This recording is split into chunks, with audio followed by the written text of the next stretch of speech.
உனக்கு எத்தனை வருஷம் ஆகுது? ஏய் சொல்லு. எங்க ஓர்வத்தி அவங்க. நீங்க எதுவும் நினைக்க வேணாம்.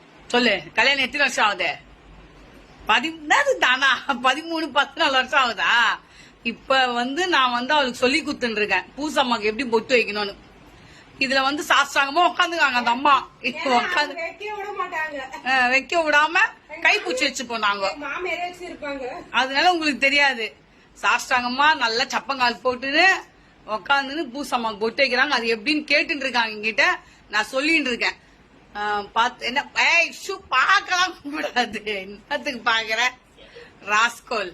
ஒழுங்கா சீரா அழகா வை. மனசுல பக்தி இருக்கணும், பயம் இருக்கணும். இவள் தான் என் மகள். இவள் என்னை திட்டிக்கினே இருப்பா. மாமியார் வீட்டுக்கு போனாதான் தெரியும் அந்த அம்மா லட்சணம். இங்க இருக்க ஒன்னும் இல்ல. அங்க போன